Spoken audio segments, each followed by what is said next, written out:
Et sur le terrain, aujourd'hui, c'est dans le Tarn, à Albi, où l'alerte rouge canicule va être enclenchée à midi par Météo France.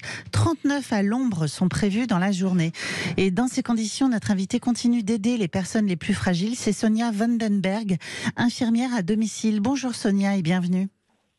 Bonjour. Bonjour. Merci de m'accueillir dans votre émission. Bonjour Sonia, c'est avec plaisir. Bah oui, qu'on vous accueille ce matin sur Sud Radio. Marilyn le disait, une journée caniculaire attendue par chez vous à Albi. Ça veut dire pour vous qu'il va falloir un petit peu s'adapter par rapport aux soins et puis à l'attention peut-être que vous portez à vos patients? Alors l'attention, elle est portée toute l'année, mais c'est vrai, exclusivement dans ces périodes de chaleur, on redouble un peu de vigilance. Les personnes âgées sont des sujets sensibles, déjà de base, et la chaleur augmente un petit peu tous les phénomènes déjà, augmente un petit peu les problèmes qu'ils ont déjà. Donc c'est vrai qu'on reste très vigilant. La déshydratation peut s'installer très très vite chez ces personnes fragiles. Donc voilà, quotidiennement, on rappelle les règles élémentaires de base, donc d'aérer la pièce la nuit ou le petit matin, de porter des vêtements légers. Ce sont des personnes qui n'ont plus trop le système de régulation ne marche pas comme une personne saine, c'est-à-dire qu'ils n'ont pas cette sensation de chaleur comme nous et ils n'ont pas ils n'ont pas cette sensation de soif aussi comme nous on peut avoir. Quand ils l'ont, on dit que c'est déjà un peu trop tard. Donc c'est vrai que quotidiennement, et c'est l'affaire de tous, pas que des infirmiers, c'est l'affaire des familles, des auxiliaires de vie, de tous les professionnels qui peuvent passer chez ces personnes âgées. Donc de les inciter à boire, à se dévêtir aussi au maximum. Comme ils n'ont plus cette sensation de chaleur, ils ont tendance à se couvrir. Donc après ils ont comme ils restent dedans, eux, ils ressentent énormément la fraîcheur. Les personnes âgées sont des personnes qui ont toujours froid, par définition. Mais après, c'est à nous aussi à adopter nos comportements vis-à-vis d'eux. Donc, à essayer de les faire se dévêtir au maximum, quoi. Et puis, vérifier, vous le disiez, sur la question de l'hydratation, est-ce qu'elle est bonne ou pas? Là-dessus, comment vous veillez à cela, très concrètement? Alors nous, on connaît nos patients sur les bouts des doigts. Donc en fait, parce que vous avez certains que vous suivez depuis quelques années. Moi, ça fait pour les plus anciens, ça fait 7 ans que je les vois matin et soir. Donc autant vous dire que dès qu'il y a un petit grain de sable dans la machine, on le voit tout de suite. Donc voilà, on va observer, ce sont des personnes qui vont être un peu plus fatiguées que d'habitude. Ils vont avoir aussi un ralentissement sur le plan psychomoteur. On peut, pour les cas les plus graves, on peut aussi avoir des troubles neurologiques comme de la confusion, quelques hallucinations. Ce sont des gens qui sont désorientés et les cas les plus graves jusqu'à la convulsion. Voilà. Après, on regarde aussi au niveau des yeux. Ils ont les yeux un petit peu enfoncés, la langue qui est ce qu'on appelle rôtie, c'est-à-dire elle n'a plus de liquide, c'est complètement déshydraté. On peut observer chez ces personnes aussi, c'est des personnes qui ont des petits pics de fièvre. Donc 37,8, 38,2, voilà, ça nous alerte. Et ce qui nous alerte aussi, c'est l'urine. Ce sont des urines qui sont très concentrées et malodorantes, bien sûr. Donc voilà, ce sont plein de petits points qui nous alertent comme ça. On peut avoir des nausées, des vomissements, des maux de tête. Donc la première chose à faire, bien sûr, c'est de dévêtir. S'il y a de la fièvre, faire retomber la fièvre et surtout alerter le médecin, quoi. Parce que ça peut aller très très vite chez les personnes fragiles.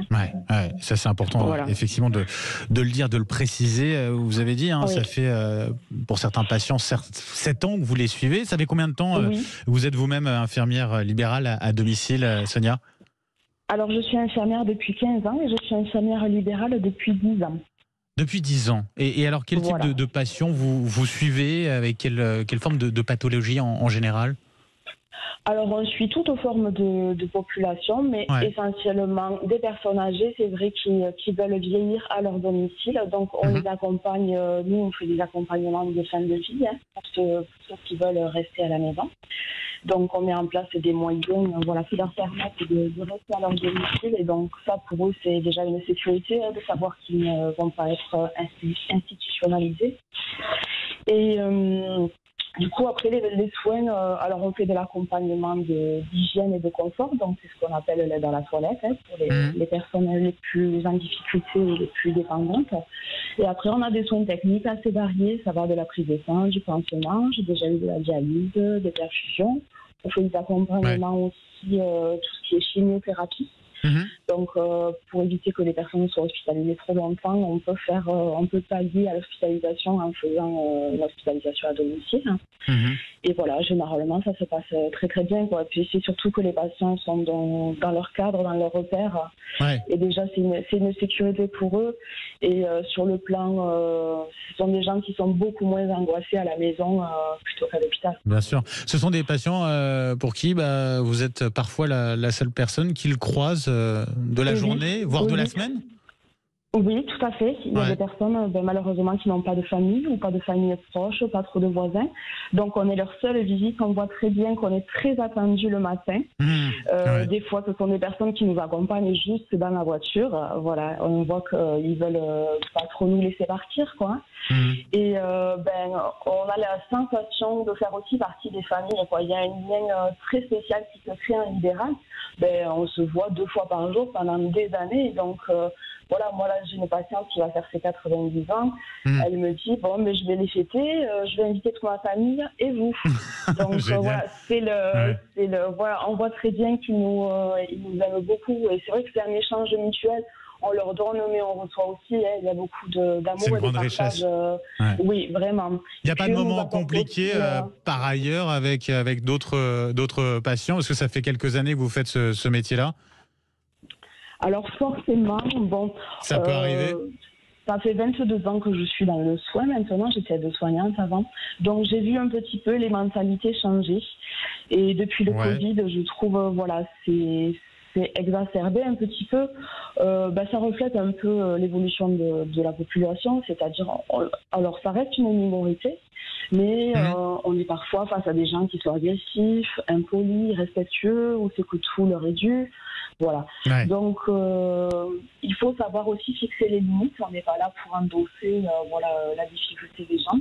C'est pas évident à gérer à ce niveau-là, hein, j'imagine. Et non. Alors, c'est vrai que des fois, on a des partenaires on a nos collègues aussi, où c'est qu'on partage les responsabilités.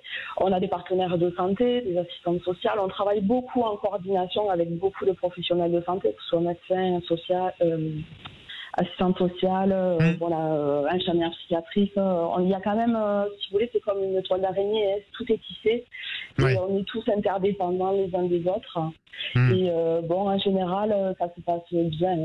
Ça reste vraiment une minorité. C'est une minorité. Les prises en charge qui sont inconfortables. Oui, complètement. Sonia Vandenberg, infirmière libérale donc à Albi dans le Tarn. Merci d'avoir été avec nous ce matin sur Sud Radio. Bonne journée et puis bon courage. Oui, bonne journée. Oui, c'est très gentil. Merci. Bon courage à vous. Bonne journée. Vous aussi.